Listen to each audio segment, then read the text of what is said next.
Hello everyone. I hope you are doing well.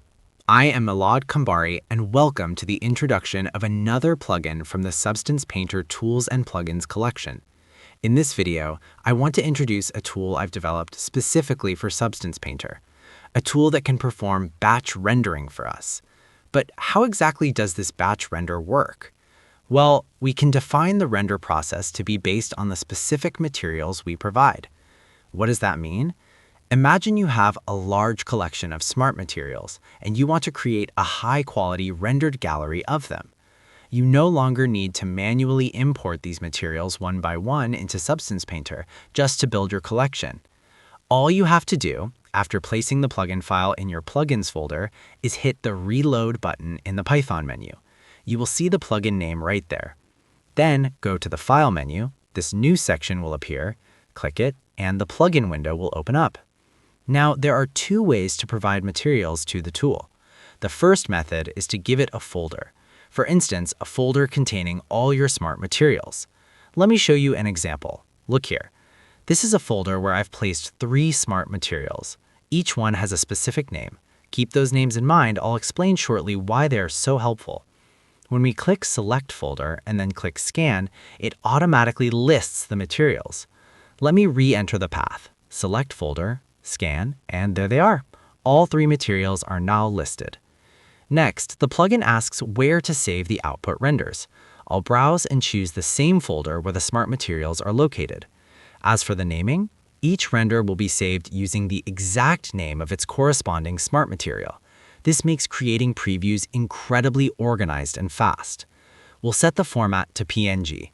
Now, what about compute wait? What is that?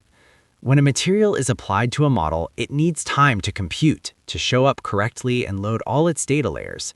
This time varies depending on your hardware and your texture set resolution. If you're working at 2K, 10 to 15 seconds per computation is usually enough. The system waits for the material to fully settle on the model and load all textures. If you go higher, say to 4K, you might need up to 20 seconds. Of course, with powerful hardware, this time will decrease, but the default value here is a very safe bet. There is an option here called Protect Layer. What exactly does it do? If you have a layer or folder named, say, Don't Delete It, or whatever custom name you choose, its job is to keep that folder safe. It tells the plugin, leave this specific folder alone. Do not delete it. But why would it delete anything? Well, during the batch process, every time a material is rendered, it gets removed so the next one in the queue can be applied. However, imagine you have a base folder where you've placed extra ambient occlusion or normal maps to enhance the model's look. You wouldn't want those base layers wiped out during the render cycle. If you put those details in your protected folder and specify the name here, those layers stay put. The materials being tested will be swapped out, but your custom base remains untouched. The next setting is cooldown.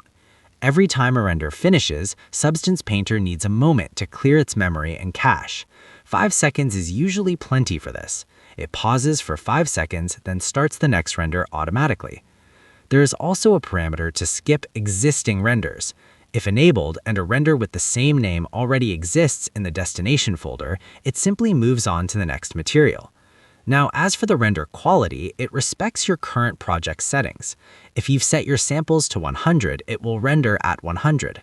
Whatever resolution you've configured in the Iray settings will be used. So your samples, your resolution, everything you've dialed in becomes the standard. For this demo, we'll stick to 100 samples and the default resolution. Now I'll hit Start Batch Render and it begins reading the materials list. The first material is being applied to our model. There it is, applied. It waits for 15 seconds. On my system, 15 seconds is actually quite a long time. I could have set it to 5, but let's just go with it for now. The render is starting, using 100 samples, and it will automatically save to the path we defined earlier. After the first render is done, it waits for the cooldown, closes the window, and applies the second material. Now it waits another 15 seconds before rendering again. While it works, let me show you the results. Look at this. Each material preview is saved perfectly. Since we chose the PNG format, they are saved with transparency, without any background. Let's finish the last one so we can see all 3. Notice how each material is deleted after its render, but the protect folder stays right there. Whatever you put inside that protected layer is preserved. Alright, so that covers the first scenario where you have a separate folder of smart materials. You can see my 3 renders are saved here. But what if you don't have a folder? What if you want to render materials directly from your assets shelf? Let me clear all of this. Imagine you have a model like this and you want to test various wood materials. I'll delete everything to start clean. Let's pick some wood materials. I'll select these wood assets and simply drag them into the plugin list. Now it will perform the renders using the internal Substance Painter library assets.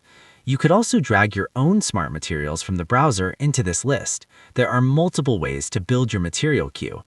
I'll change the wait time to 5 seconds now. That's enough. I hit start and it begins rendering the new model using the selected materials from the Substance Painter collection. Let's check the final output. It's saving everything in that same folder. And here are the results. Our renders are ready. This tool is perfect whether you're building a preview library for your smart materials or testing different looks on a single 3D model. Both methods work flawlessly, helping you automate the task of rendering out your assets or material variations in batches. Well, that's it for this plugin introduction. I hope you find it incredibly useful for your workflow. As you can see in the background, it's just handling all the renders one after another, completely hands-free.